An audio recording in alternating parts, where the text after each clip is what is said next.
Hi friends, இன்றைக்கி வீடியோவில் ரொம்பவுமே இன்ட்ரெஸ்டிங்கான ஒரு ரெசிபி தான் பார்க்க போகிறோம். அது பார்க்குறதுக்கு முன்னாலே நீங்கள் நம்ம சேனலை சப்ஸ்கிரைப் பண்ணலன்னா இப்போ சப்ஸ்கிரைப் பண்ணிவிட்டு தொடர்ந்து பாருங்கள் ஃப்ரெண்ட்ஸ்.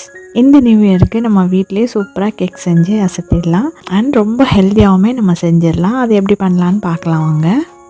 ஒரு பெரிய மிக்ஸி ஜார் எடுத்துக்கோங்க. முதல்ல நான் அதில் ஒரே ஒரு முட்டையை உடைச்சி சேர்த்துருக்கேன். சின்ன கப் எடுத்திருக்கேன். அதில் ஒரு 1/4 கப் அளவுக்கு சன்ஃப்ளவர் ஆயில் சேர்க்கிறேன். அதே மாதிரி ஒரு 1/4 கப் பால் சேர்க்கிறேன். 1 கப்பு ஃபுல்லாக சுகர் சேர்க்கிறேன். அப்புறம் 1 டீஸ்பூன் வெனிலா எசன்ஸ் சேர்த்துக்கிறேன். இது எல்லாம் நல்லா பிளெண்ட் பண்ணி எடுத்துகிட்டு வந்துடலாம். இப்போ எடுத்துகிட்டு வந்துட்டேன். இப்போ இதில் என்ன சேர்க்கிறேன்னு பார்த்தீங்கன்னா, நம்ம எடுத்த கப்லேயே 2 கப் அளவுக்கு ராகி மாவு சேர்க்கிறேன்.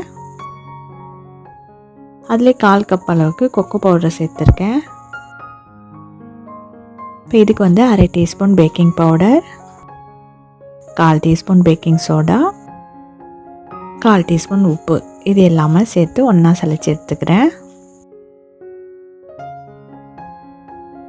இப்போ இதெல்லாம் சலிச்சதுக்கப்புறம் மொத்தமாக மிக்ஸி ஜாரில் இதையும் பிளெண்ட் பண்ணி எடுத்துகிட்டு வந்துடுறேன். ரொம்பவுமே ஈஸி. நான் சொல்கிற இந்த மெத்தடில் நீங்கள் செஞ்சீங்கன்னா யார் வேணாலும் ஈஸியாக கேக் பண்ணிடலாம். பாருங்கள், இப்போ பிளெண்ட் பண்ணி எடுத்துகிட்டு வந்துட்டேன். இப்போ நான் கேக் டின்னில் ஆயிலோ பட்டரோ இல்லை நெய்யோ ஏதாச்சும் ஒன்று ஃபுல்லாக எல்லா பக்கமும் படுற மாதிரி நல்லா அப்ளை பண்ணி எல்லா பக்கமும் மைதா மாவு தூவி ஃபுல்லாக டஸ்ட் பண்ணி டின்னை ரெடியாக எடுத்து வச்சுருக்கேன். அதில் நம்ம மிக்ஸ் பண்ண அந்த பேட்டரை அதில் ஊற்றிடலாம். ஊற்றிட்டு லைட்டாக 2 முறை டேப் பண்ணிக்கலாம்.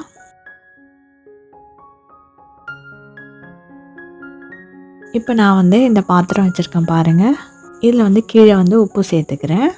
அதுக்கு மேலே ஒரு சின்ன பிளேட் போட்டுக்கிறேன். இப்போ இதை மூடி வச்சு ஒரு 10 நிமிஷம் ப்ரீ ஹீட் பண்ணிக்கலாம். 10 நிமிஷம் ஆனவுடனே நம்ம ரெடி பண்ணி வச்ச பேட்டரை அதுக்குள்ளே வச்சுக்கலாம். வச்சுட்டு மூடி போட்டுட்டு சிம் பண்ணிடலாம் ஸ்டவ்வை. 25 மினிட்ஸில் கேக் சூப்பராக ரெடி ஆகிடும். இதுக்கு மேலே நமக்கு தேவையான நட்ஸ் கூட நம்ம சேர்த்துக்கலாம். எல்லாமே நம்ம விருப்பம்தான். எவ்வளோ சூப்பராக வந்திருக்கு பாருங்கள். இது நல்லா ஆறின உடனே தான் அந்த கேக் டின்லேருந்து எடுக்கணும். உடனே எடுக்கக்கூடாது.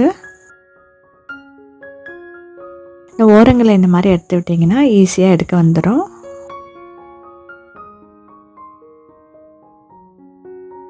பாருங்கள், இப்படி வந்துருச்சு அழகான. இந்த கேக் ராகி மாவில் செஞ்சதுன்னு யாருமே நம்பலை. அவ்வளோ டேஸ்டியாகவும் அவ்வளோ சூப்பராகவும் இருந்துச்சு. இந்த நியூ இயரில் எல்லாமே ஹெல்த்தியாகவும் ஆரோக்கியமாகவும் கொடுக்கணுன்னு ஆசைப்பட்டீங்கன்னா இந்த மாதிரி கேக் செஞ்சு நியூ இயரை சந்தோஷமாக கொண்டாடுங்க. உங்கள் எல்லாருக்குமே advance happy new year friends. சேனலை சப்ஸ்கிரைப் பண்ண அத்தனை பேருக்குமே ரொம்ப ரொம்ப நன்றி. இந்த வருஷத்தில் எல்லாருக்கும் எல்லாமே நல்லதாகவே நடக்கட்டும். இப்போ நான் கட் பண்ணி காட்டுறேன் பாருங்கள், இவ்வளோ சாஃப்டாக இருக்குன்னு. ஃப்ரெண்ட்ஸ், என்னோடய சேனலில் இந்த மாதிரி இன்ட்ரெஸ்டிங்கான ரெசிபிஸ் வீடியோஸ் மட்டும் இல்லாமல் இன்ட்ரெஸ்டிங்காக கார்டனிங் எப்படி பண்ணலாம், அப்புறம் ரொம்பவுமே இன்ட்ரெஸ்டிங்கான ட்ராவல் விளாக்ஸ், ஹாப்பியான ஷாப்பிங் விளாக்ஸ், நிறைய பியூட்டி டிப்ஸ், அந்த மாதிரி எல்லாமே இருக்குது. நீங்கள் என்னுடைய ஒரு சேனலை சப்ஸ்கிரைப் பண்ணி வச்சுக்கிட்டிங்கனாலே உங்களுக்கு எல்லாமே இதில் கிடச்சிரும். ஸோ சேனலை சப்ஸ்கிரைப் பண்ணிவிட்டு ஃபாலோ பண்ணிக்கோங்க ஃப்ரெண்ட்ஸ்.